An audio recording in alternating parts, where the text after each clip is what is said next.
Welcome to Unapologetically Sensitive, a place to find connection and a sense of belonging, where you can learn, relate, laugh, and maybe even live a bolder, brighter life. I'm your host, Patricia Young.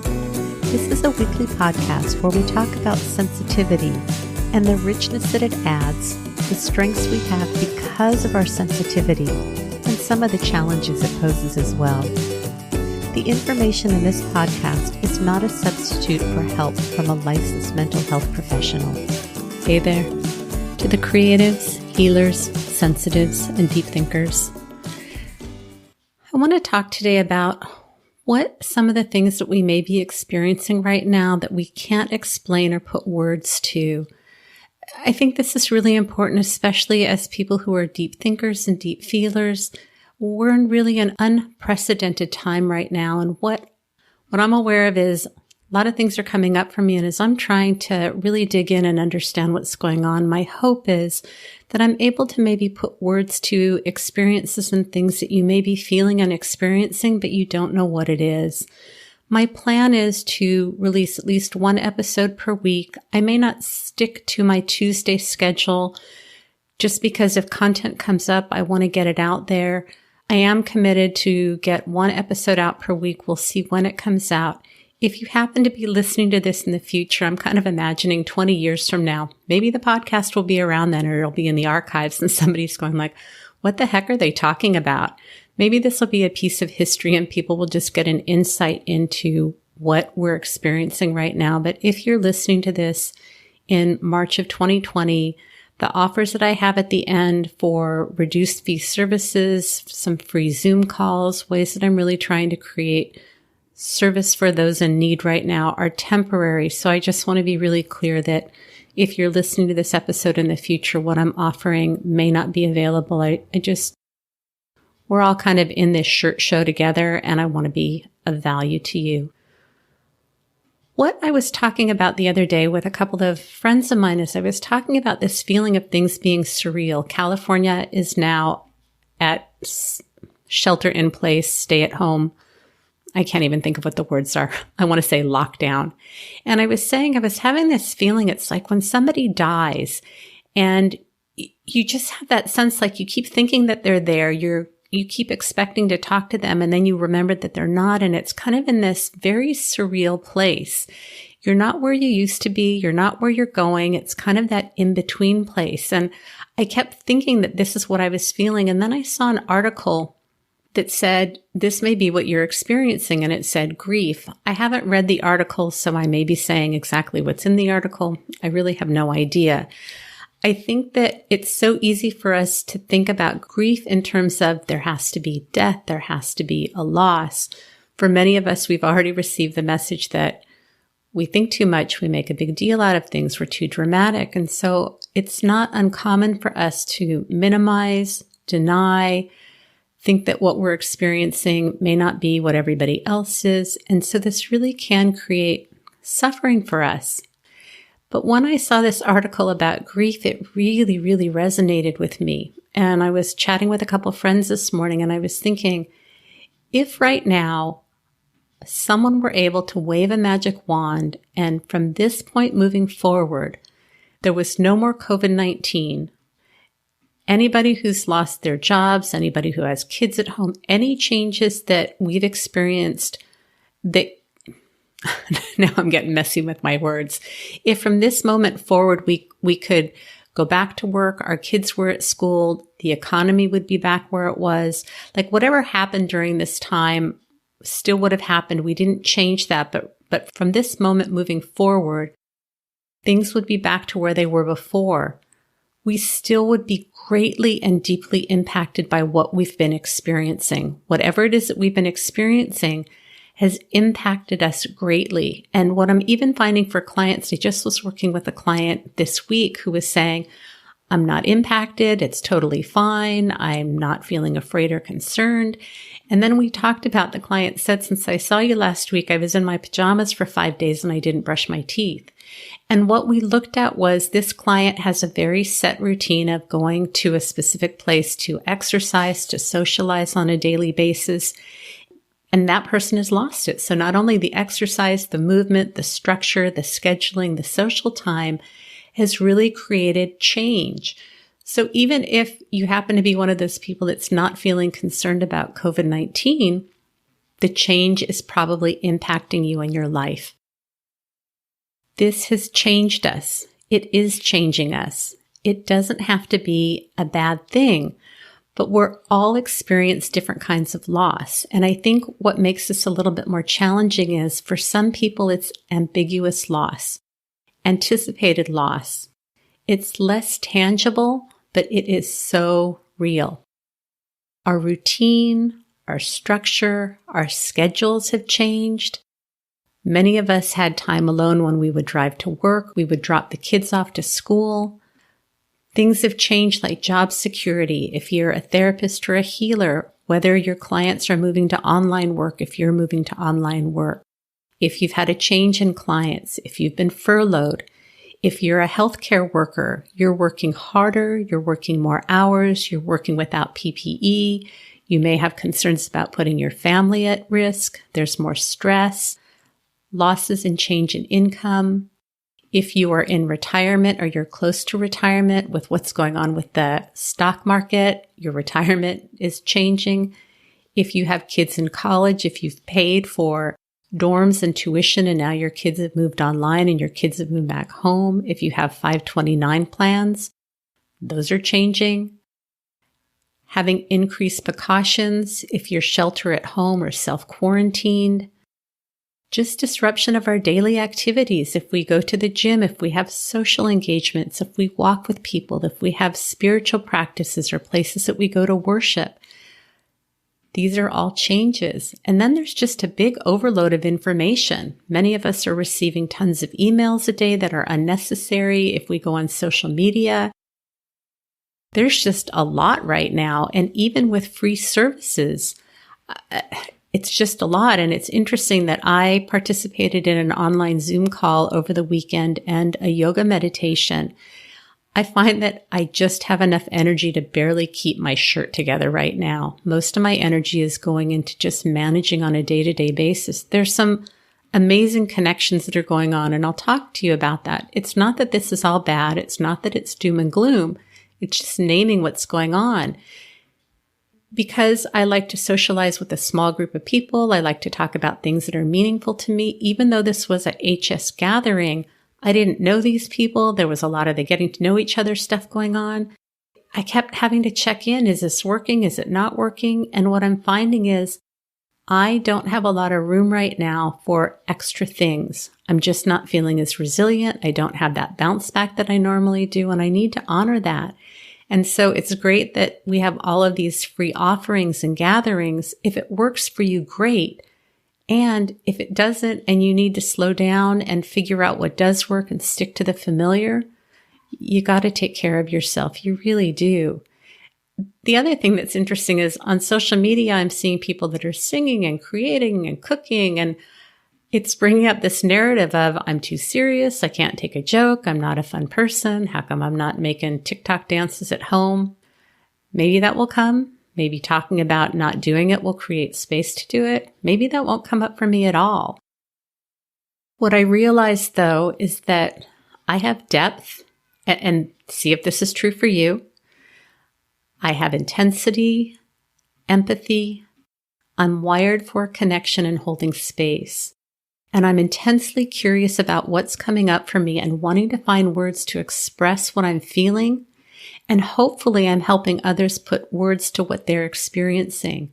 And so while I would love to be doing these fun, lighthearted things right now, today it's just not on my heart. And my gremlins are coming up big time.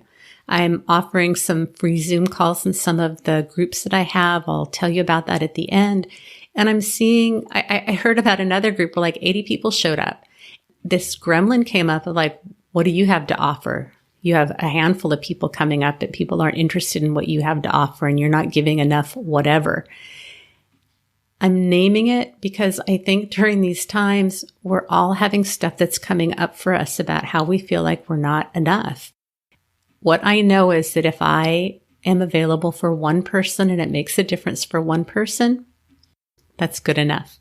I'm sharing this with you because I think that in this time of uncertainty, we're all having gremlins. If you're parents staying home with kids, it's feeling really taxing. If you've got partners that are working at home and you work at home, sharing space can be hard.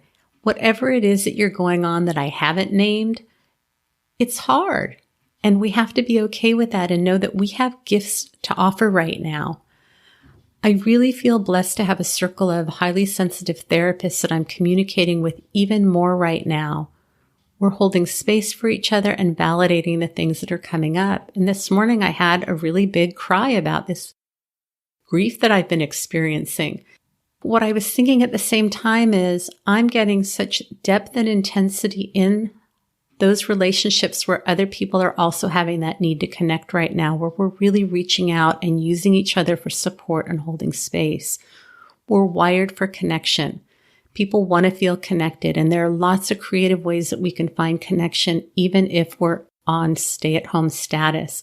A client today was telling me about dropping a note off to an aged parent because the parent doesn't like technology and was stating how much they miss handwritten stuff. This client brought a handwritten note and dropped it off at their parents' house. And we can be incredibly creative. And if you can reach out by text or you want to send a letter, if that feels okay to you, there are lots of ways that we can create connections with people and check up on people. And it also helps to pull us out of that place in our head that we may be going that just doesn't work if we hang out there too long.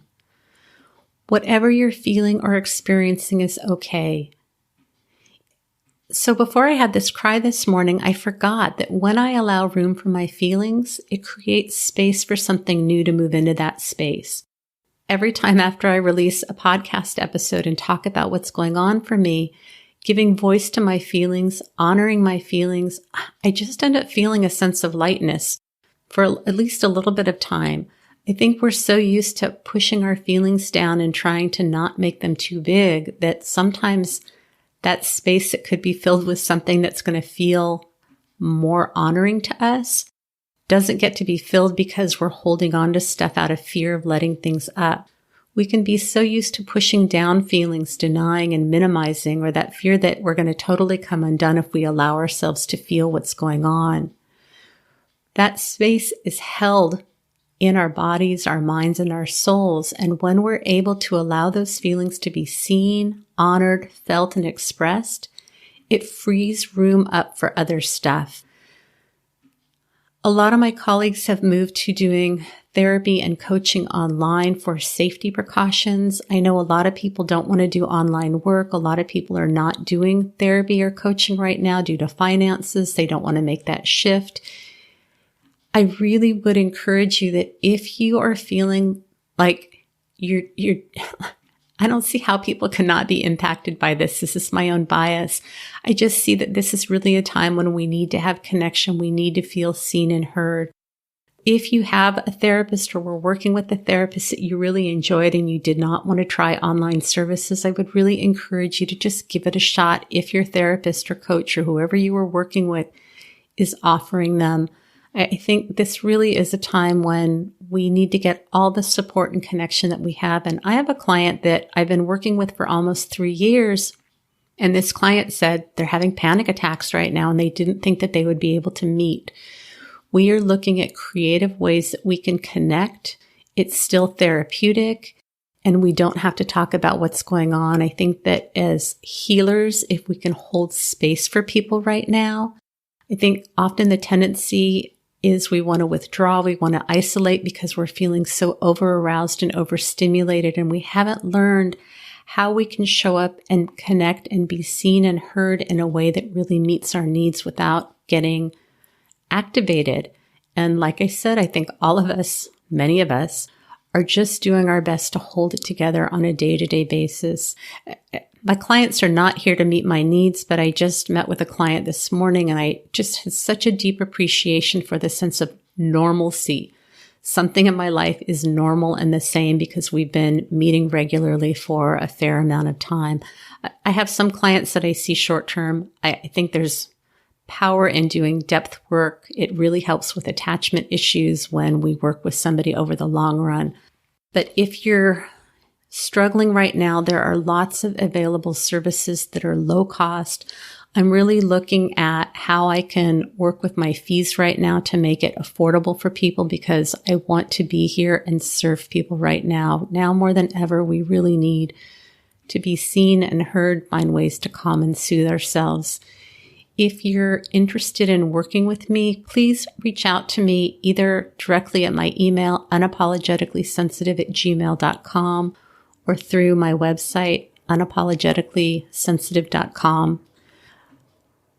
If you want to work with me and you're having some financial concerns, I'm really flexible and want to be of service right now. I know I keep saying it, but this really is a time to connect. The other two offerings that I have right now is I have a closed Facebook group called Unapologetically Sensitive. Right now, for at least the next couple weeks, and then we'll reevaluate. I'm hosting a free weekly Zoom call where we can talk about what's going on. It's really about what the group wants to talk about. I announced on bonus episode 69 that I have a closed Facebook group called Unapologetically Sensitive Therapist Group. I realized after the fact that this really is open to healers. So if you are highly sensitive, you're a professional, you're a healer, you provide services, the group is open to you. And I don't want to change the name of the group now that I've announced it, but I am expanding what the focus is. And so again, in this group, we're providing support to each other. It's a place where we can show up and talk about our struggles. I'm also hosting free weekly Zoom calls for whatever duration people are needing and I'm able to do. I really want to create safe, sacred spaces where people feel seen and heard. I know there are so many offerings going on right now, and so you need to pick and choose. My hope is that if you're a longtime listener, you know who I am, you know how I provide services, you know that I'm here to support you. Please let me know what content you want, how I can be supporting you. I'm going to do the best that I can. I'm curious to know if you're wanting the normalcy of having regular weekly episodes. I have some amazing interviews, and I just don't know if people have the bandwidth right now to listen to regular things, and I'm wondering if I should hold them. So I'm really kind of in a quandary as to what to do with my regular production schedule. So if you're in the closed Facebook group, let me know. If you want to shoot me an email, that would be great. We are the healers, the connectors, the emotional glue. It may not feel like that right now, but we really have this amazing capacity to bring people together and to create safe spaces for people. What do you need to do today to take care of yourself? What's one thing you can do to honor yourself? And then what I want to close with is, and I have the client's permission to share this, I met with a client today and the client said, I've been in training for this all of my life. This client has a lot of anxiety. This is what I'm built for. I'm pandemic ready. And I think for many of us, that's true, that those of us that tend to run on the anxious side and anticipate things, we've learned ways to manage the things that we struggle with. We just may have forgotten that we've got the tools and we can use them. But this really is a time to reach out, support, provide service, ask for help, connect. If there's any way that I can provide service or help, please reach out to me. And if I'm able to work with you, I really will. We're in this together. I'm seeing some amazing ways that people are connecting and some really positive outcomes to this horrible thing that's going on. And so again, it's holding space for the heaviness and the things that are going well. I think that's the only way that we'll get through this, is to be able to keep talking about it, naming it, focusing on honoring our feelings and the steps that we can take, the things that we can control, the places where we can make a difference. Remember, sensitivity is nothing to apologize for.